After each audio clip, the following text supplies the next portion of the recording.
Hallo iedereen en van harte welkom bij deze wel heel speciale aflevering van Ultimate Vodcast. Want naast mij zit niet alleen PlayStation Pure veteraan Mark Jamin, maar ook een levensechte gameontwikkelaar, namelijk de producer van Sniper Ghost Warrior 2, Michael Sroczynski.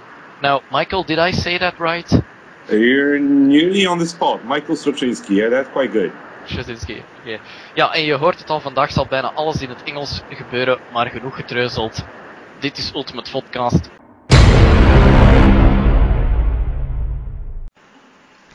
Okay, so Michael, tell us in a nutshell, what is Sniper Ghost Warrior 2 all about?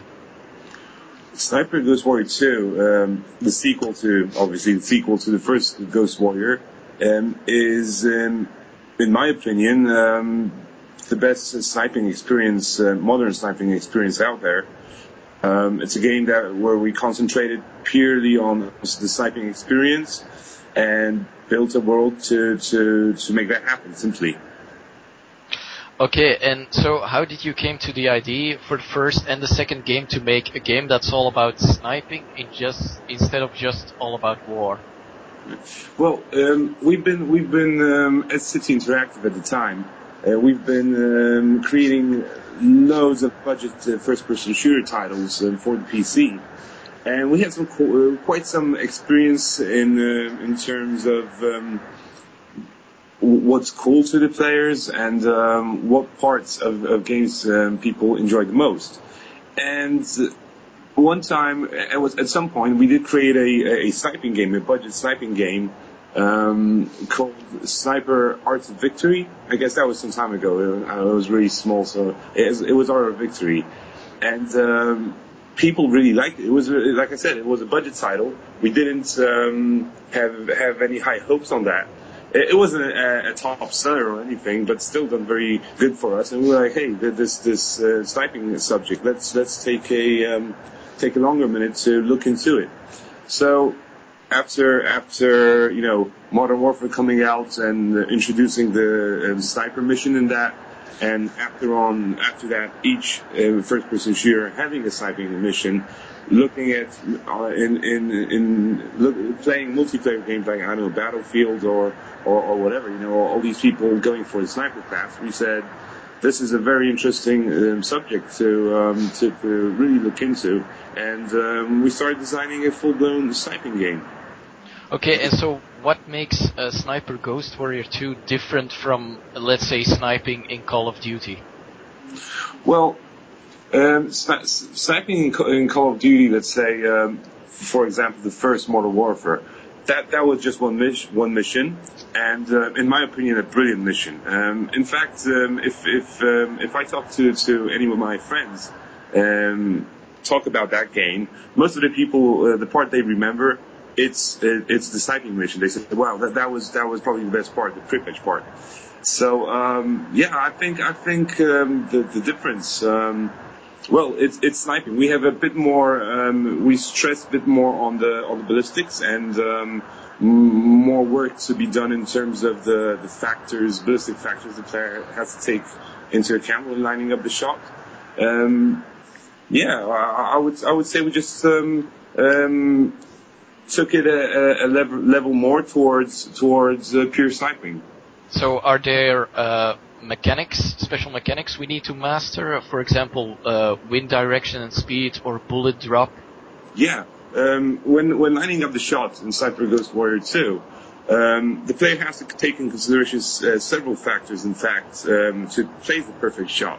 And these factors are the bullet drop, depending on the distance to the target, the wind strength and direction, as you mentioned, and the time the bullet needs to get to the target, but also some stuff we added along the way to, let's say, enhance the sniping experience. And one of them is what we call the motion. Hold on, this is a PR way of saying it.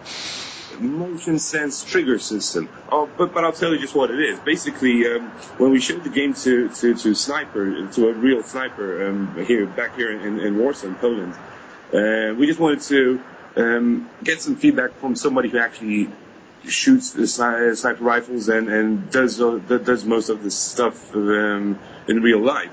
And he gave us some really good feedback. And one of them was that we said, what is most important when taking the shot? And the guy said, we have to be really calm as possible, and really smooth on the trigger. So that's one of the features we implemented in Sniper Ghost Warrior 2. We try to simulate this on the gamepad, meaning if you pull the trigger on the gamepad too roughly, you get more recoil. So you always have to be, let's say, keep your cool and try to do it like a real sniper would. If the player pulls the trigger too roughly, then he simply have a bigger recoil and a bigger chance of missing. What else from the sniper experience and the factors the player has to take into consideration? The stance the player is a big issue in our game, a big factor in our game. Meaning, it makes a much bigger difference than in other games, in which stance the player is when taking the shot. So if you want to snipe standing up using a heavy sniper rifle, that would probably be possible in real life, but quite tough because of the movement of the scope and not being able to keep the rifle as steady as, let's say, crouching or laying down. So these type of things, I think, enhance the sniper experience in our game quite a bit. So, Michael, I was checking some recent news posts about the game on our website, and they were all about the delay of the game. So, what happened there? Well, the thing with the delays is we needed some more time to actually polish the at the time rough around the edges game. We didn't want to put out a game which we wouldn't be that 100% satisfied with. Like the first sniper, that was a bit rushed out the door, to be very honest. The first sniping game, the first Sniper Ghost Warrior. And we didn't want to make that mistake again. So we really wanted to polish what wasn't yet finished, but also that time gave us the possibility to add new features. Let's say enhance the AI even more, add new behaviors. So this is what we spend the time for. So now you're releasing the game in a more calm period, or do you don't see it that way? A more calm period, meaning. Like with a lot less releases of other big games? Well, of course, releasing in the holiday season where all the big guys are coming out is a separate factor that wouldn't probably be good for us. But the March period is quite, maybe not crowded, but there are some big stuff coming out as well. So, it's not as calm. But I think you're right. It's much calmer than the season. So, what big changes can we expect from the first game? I know you're using an entirely new engine, the CryEngine 3. Yes. So, does that have an effect on the gameplay? I believe it does. Not only on the visuals, of course, the CryEngine is a great tool to create the wonderful environments with the physics and superb lighting and all of that.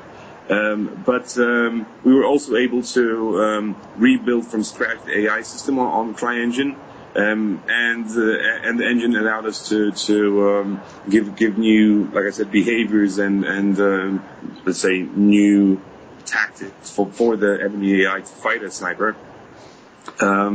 What we also did was we added more environments, and this is somewhat in relation to the CryEngine, because the original idea was, okay, the first game was all out all the way through the jungles, and we said, okay, this time around we won't make any jungles, we'll choose a different environment. But seeing how CryEngine handles vegetation and the physics on vegetation and lighting, and how jungles can be built on the CryEngine, we came back to that idea, and that way we ended up with 3 different types of environments this time around. So we have the jungles for the Philippines, we have mountain areas, that's Tibet, and we have an urban environment, which is Sarajevo. As for the game, I think the AI would be the biggest input of the engine possibilities for our game, but also stuff like you can dive underwater to avoid being compromised, or you can spot an enemy moving around in bushes because of the moving bushes around him. That's something that, in my opinion, also has a cool effect on the gameplay itself. So, with a game that's all about sniping, how are you going to keep it interesting and varied? Well, sniping itself, I think it's quite interesting.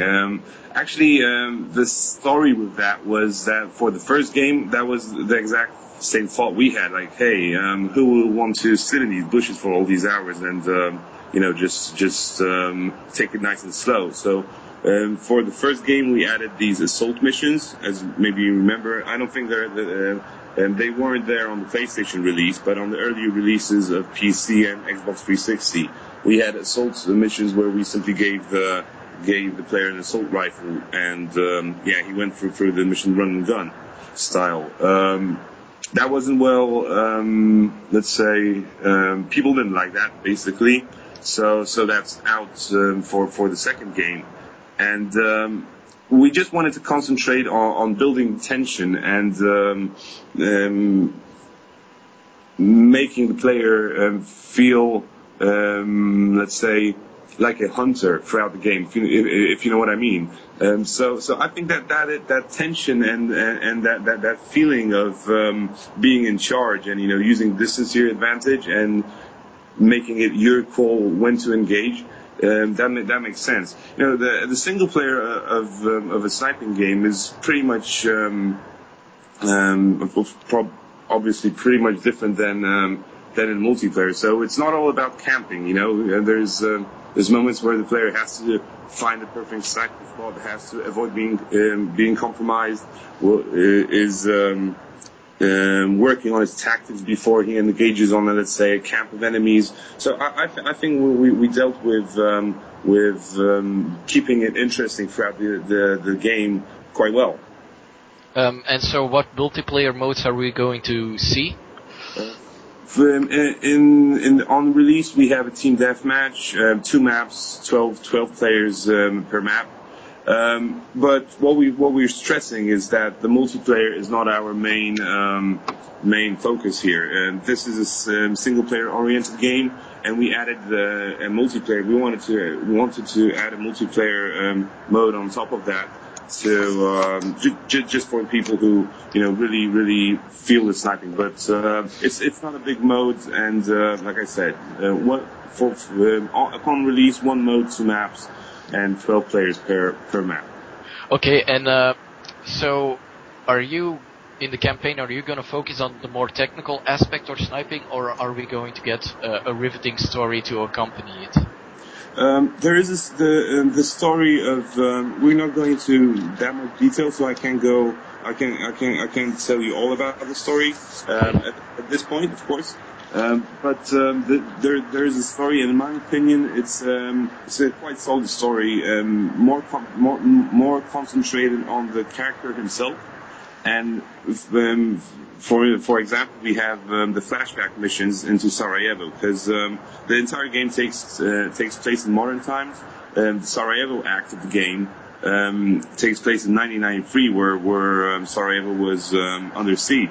So, and that is there to tell a bit more background about the main character himself. So I think the story will drive the player to continue playing the single player. Although the technical aspects of sniping and the sniping tactics and basically that tension which I mentioned is also very, very strong in the game. Michael, I also noticed that you will sell the game at only 40 euros. What's the reasoning behind this? Don't you run the risk that people might think it's not worth the usual full price of a 60 euro game? Yeah, well, that's an interesting question. Usually, usually people don't. Well, we feel confident we have a solid game to be put out, and but still, obviously, with not the budgets of the big titles coming out in full price. That's why we've thought it would be fair to lower the price down a bit. Although, we actually think that will make the people happy that it's a game you can buy a bit cheaper. Yeah, I'm not complaining. Just to be clear. I mean, we're confident about the quality. It's just it's not. A $20 million budget game coming out from one of the big names out there. Okay. Okay, and then one final question. What is the longest shot you can take in Sniper Ghost Warrior 2? The very longest shot. Shooting around a kilometer is something you do quite a couple of times in the game, but I would say the very longest shot... one shot I took was 1,600 meters, and the bullet drop at a distance like that is quite big. So it's a tough shot, but yes, this is the, let's say, the longest shot I was able to pull off. Is it worth a trophy? Maybe. No, I'm not going into. Okay.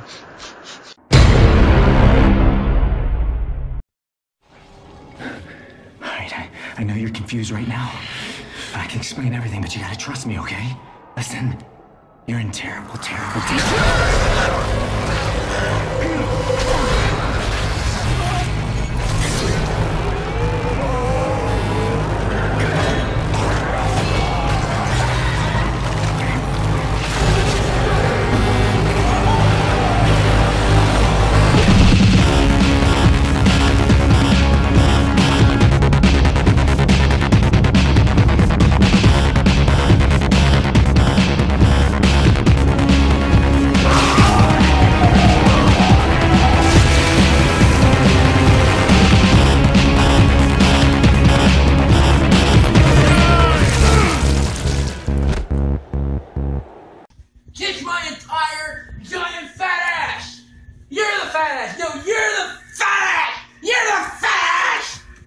What is your problem?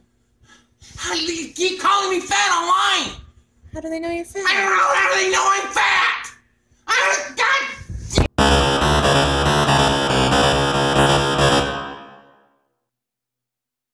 Ja, en zoals je waarschijnlijk al gemerkt hebt, is videogamegeweld de afgelopen weken zeer prominent in het nieuws aanwezig geweest. We hebben een aantal politici die zich hebben uitgesproken over videogamegeweld, die beweren dat videogamegeweld meer moet onderzocht worden. Ook president Obama heeft, ik denk, $50 miljoen vrijgemaakt voor onderzoek naar gewelddadige videogames.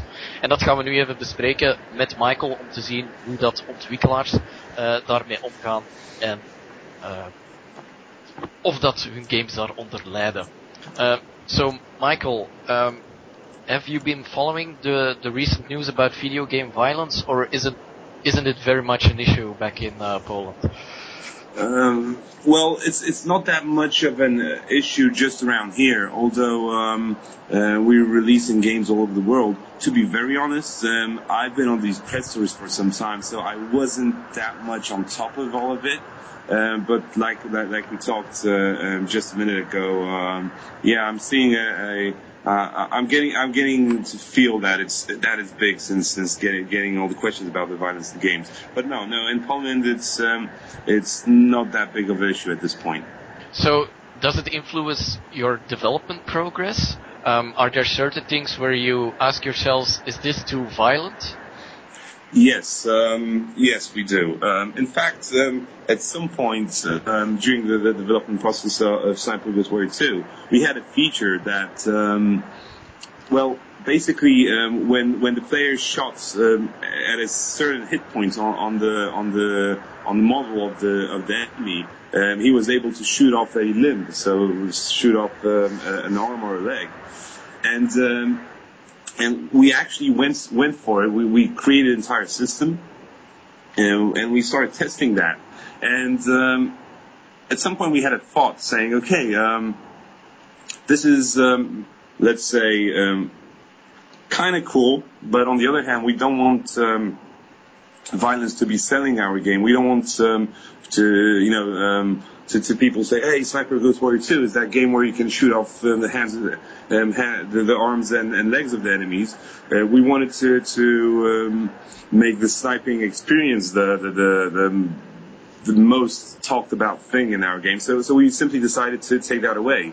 So yes, no, definitely we talk about how violent is it, or is it in good taste, or maybe that's a bit too much.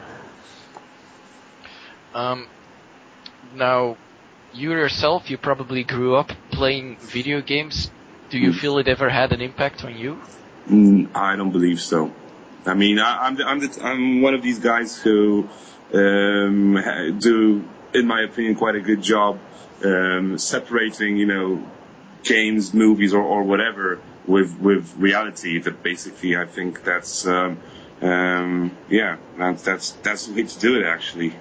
Now, let's say a hypothetical situation that there is a mass shooting in a school, and the player, the killer, admits that he was a big fan of Sniper Ghost Warrior 2. How would that make you feel? Yeah, well, of course, the tragedy would make me feel bad overall. I would be mad at him, actually. Why he would do such a thing? And but in relation to him being a fan of a game, to be very honest, I think that if somebody is a psycho and just goes doing these terrible things, a game might give him a spark to do that. I don't know. He might watch a movie, or he might, I don't know, his cat might, scratch him that day. I don't know. I just don't believe it's a direct, very direct link, saying, okay, because the guy was playing Sniper Ghost Warrior 2, he went up and shot up the entire school. I think that's a much deeper problem of the person, and it might be, that might, a shooting game might be appealing to him because of, not only of the fun of playing a game, but maybe he would find pleasure in, actually shooting people in a game as well. But that doesn't make, in my opinion, doesn't make people who play games any more violent. If they're okay in the head, if I would say, then I don't think that's much of a risk. Yeah. Well, I kind of have the feeling that video games are kind of used as a scapegoat, because I'm pretty sure if you look hard enough, there's one serial killer out there who's a big fan of Celine Dion. Right. We're not going to blame Celine Dion for killing all these people, so... but I can imagine, as a game developer, it's a bit annoying when there's a chance that government will censor your games. Are you afraid of that?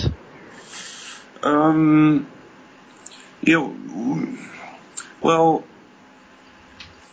nobody likes to be censored, obviously, but I don't think the games we are creating are would be the ones that would be looked at at least in first, because I don't believe there's nothing in our games that is outstandingly brutal. Obviously, placing a headshot it's brutal one way or another. But look at the standards. If we start censoring games, then what about movies and all? This is how it is. And if somebody's sane enough to like I said, know what's reality and what is entertainment. And in fact, if somebody feels offended by let's say a brutal movie, he simply doesn't go and see it. But I mean that would be annoying if our title would start being censored. Well, one thing I always find a bit funny is that people complain about violent video games, but a lot of these violent video games are actually based on reality. So... That's true. So maybe it's our society as a whole we should, have a look at instead of just video games. Absolutely. I mean, yeah, I totally understand what you're saying.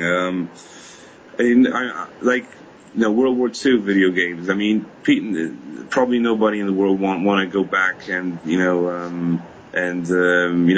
into details of the horrors taking place across Europe at these times. But it's a form of entertainment, and then once we understand that it's no trigger to cause more violence, then I guess we should be okay. Okay, Mark, do you have another question? No, unless you know when the PlayStation 4 is coming out. Oh, I'm all ears if you have an answer to that. Okay. Okay, Michael, one final question. Sure. When can we play Sniper Ghost Warrior? Sniper Ghost Warrior 2 is coming out on Xbox 360, PC, and the PS3 on the 12th of March. 15 Okay. Europe, sorry, 12 is for the States. Well, we're always left behind. It's only a sales thing. Michael, I want to thank you very much for joining us today, and good luck with the game. Thank you, guys. Thank you for your time and your interest in our game. Thanks. You're welcome. Bye. Bye-bye.